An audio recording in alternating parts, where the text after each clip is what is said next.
Josep Maria, Joan i Rosa, bona tarda. Molt bona tarda. Ens fa molta il·lusió estrenar aquesta col·laboració amb el Museu del Joguet, perquè el Museu del Joguet és el que és, i té una història. I dintre hi ha moltíssimes coses que tenen totes una història, petita o gran, i ningú millor que en Josep Maria Joan, una de les alma mater, amb la Pilar, d'aquest museu, per explicar-nos tot això. I com que el Museu del Joguet és Orgull de Figueres, ja està, pel diari de Figueres és un element obligat de contingut. És imprescindible, sí senyor. I aquí estem, davant de la baldufa, emblemàtica també d'aquest museu, i a mi el que m'agradaria, si et sembla, és en aquesta primera conversa davant de la càmera, parlar una mica de la història del Museu del Joguet. Com és que el 2024 tenim un Museu del Joguet tan xulo a Figueres, amb en Josep Maria, Joan i Rosa pilotant-lo, amb tot el que hi ha, que no són només objectes o joguines i jocs, sinó que hi ha moltes donacions de gent anònima i de gent famosa, moltes històries personals en vincle amb aquest museu. Va, jo callo perquè xerro molt i et deixo explicar el que a tu et sembli. Jo, a la que diguis una mentida o una cosa com una certa t'aviso. Fins ara no ha sigut el cas. Però jo no he dit ni piu, llavors vaig bé. Ho feies més bé que jo, No, vaig lògicament, bé. no? Doncs, aquest Museu del Joguet, escolta. Sí, mira, passa una cosa que fa pocs dies va venir un senyor que va dir que era periodista i jo m'ho crec, i va quedar molt sorprès i meravellat del museu. Això ja passa a tothom, encara que no siguis periodista. Permeten molt de xuleria. És veritat. I em va demanar com és que existeix aquest museu. Hi havia fàbriques a Figueres de joguets, i llavors li vaig explicar una mica.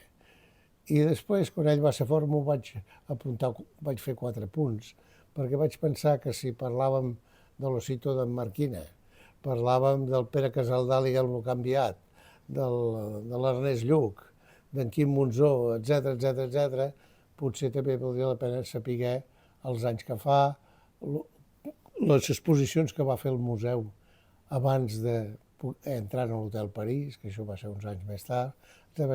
Potser si fem 4 punts d'això, a la que jo em passi, aixeques el dit o no aixeques el dit o m'agafes pel coll, com vulguis. Som-hi. Això arrenca com?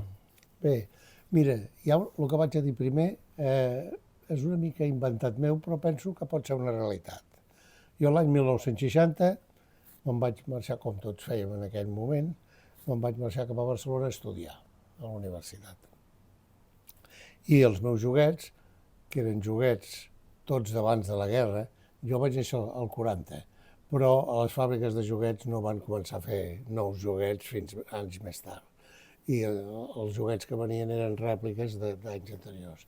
Jo tenia un Cinemaniac, que al darrere de la botiga de casa doncs eren els nens del carrer, perquè va haver una cosa, és una petita anècdota, però a partir del 36, en el carrer Ample, només hi havia gent que havia nascut abans del 36.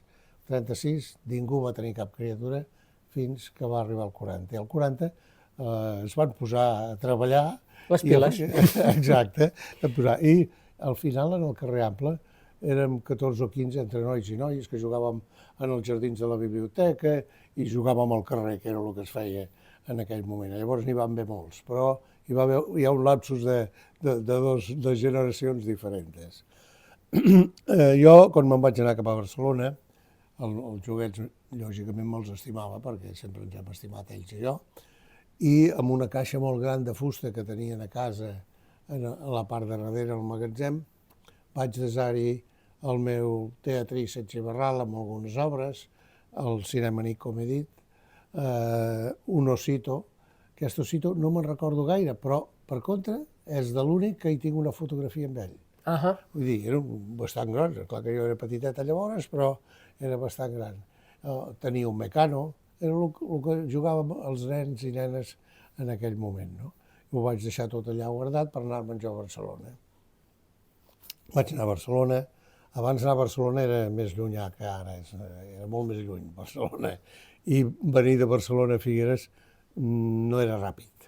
Un tren a vegades que marxava a les 4 del matí, va dir unes coses. Per tant, anaves a Barcelona per una temporadeta, no? Sí, No feies puja i baixa cada 2 per Vol dir 3. que potser vaig estar 3 o 4 setmanes sense venir. Ok. I quan vaig tornar, vaig saludar els pares i tal, que estaven molt contents que jo hagués tornat i que a Barcelona m'anés bé, i llavors vaig anar a veure els meus joguets. I ni la caixa ni els joguets hi eren. Resulta que a casa meva, segurament per falta d'espai o per lo que sigui, no per fer-me una putada, diguem-ho així, a mi, sinó per falta d'espai, doncs havien agafat i ho havien llançat tot. Bueno, no em pots imaginar, era part de la meva família de Figueres que eren els joguets.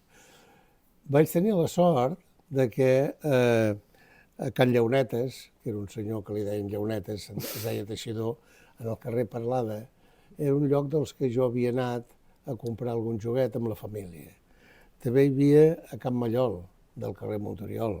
Hi havia parells de la cantonada del carrer Nou amb el carrer Camanyo.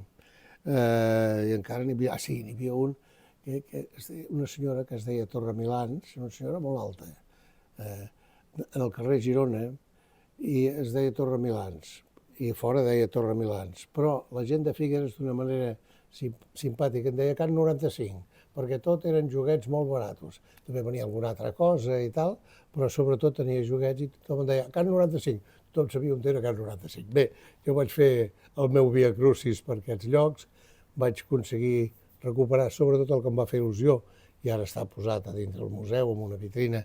És un mono petitet que tenia una pilota a la mà, que li donaves corda i es movia i tenia molta gràcia. I aquest, allà on l'havia comprat, que era Can Llaunetes, el vaig tornar a aconseguir. Llavors, a Barcelona, ja amb l'afició d'haver fet el recorregut per Figueres, jo vivia a Gràcia. A Gràcia hi havia unes 2 o 3 ferreteries grans, la Major de Gràcia i després a la plaça Rius i Taulet, que eren ferreteria normal i corrent, però quan venia Nadal, darrere el magatzem trebien joguets, implenaven els aparadors de joguets i tal.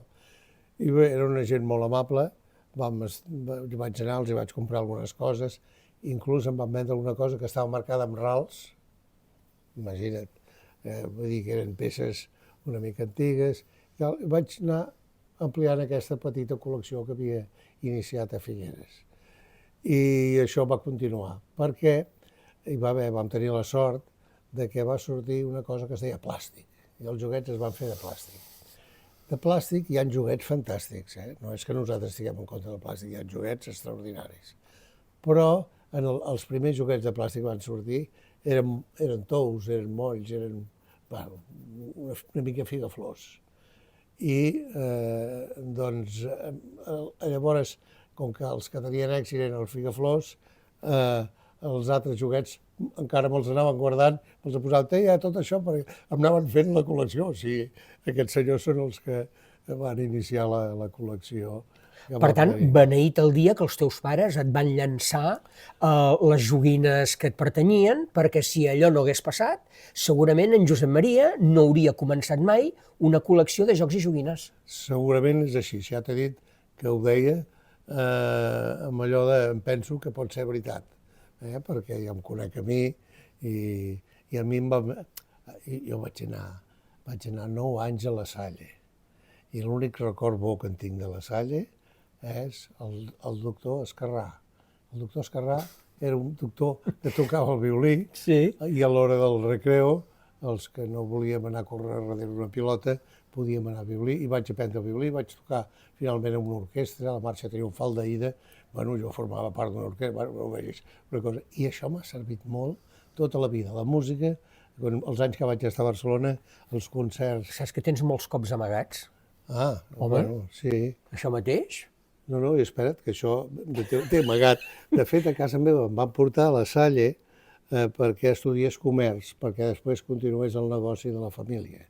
I ho vaig fer-ho durant 5 anys, però vaig dir un dia, vaig haver de carregar de valor i vaig cridar a la família i vaig dir, va haver un disgust i un drama important, perquè el meu pare era de 1800... El nen no vol seguir el negoci. I ara ho havien preparat tot, i ho tenien tot muntat pel nen, i el negoci funcionava, ara el nen no vol.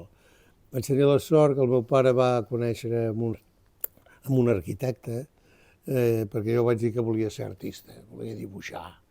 I això encara va ser pitjor, no va solucionar el tema, al contrari, el va complicar més. Però aquest arquitecte va dir, doncs, si dibuixa, que vingui. I vaig estar un temps aquí al costat del Museu de l'Empordà, aquí a la Rambla, dibuixant i tal. I un dia l'arquitecte aquest va trobar el meu pare i ell, l'arquitecte, estava amb el senyor Quadres, que era el de matemàtiques. I va dir, escolteu, escolta, li va dir al meu pare, el teu fill dibuixa molt bé. Per tant, li hauries de fer estudiar alguna cosa, no pas que fos tants anys, 80 anys i pico, fent dibuixets de casetes, no? I el senyor Quadres va ser el que va dir, doncs que vingui als vespres i farà el batxiller nocturn. Vaig anar a fer el batxiller nocturn a l'institut i al final vaig acabar anant a Barcelona. I l'única assignatura que vaig tenir travessada era el llatí. El llatí, no, i a mi no. Després d'haver tocat el violí tan bé. Sí, perdoneu que això no té res a veure amb els joguets. No. Però, en tot cas, escolta, ens ha anat perfecte com a primer capítol d'aquesta col·laboració saber com li va néixer l'afició a en Josep Maria Joan per als jocs, per les joguines, i per tant com va néixer la col·lecció. En un proper capítol avancem una mica més i ens expliques com passem d'això al projecte de creació d'un museu del joguet. Et sembla bé? Home, i tant. Doncs vinga, fins al proper capítol.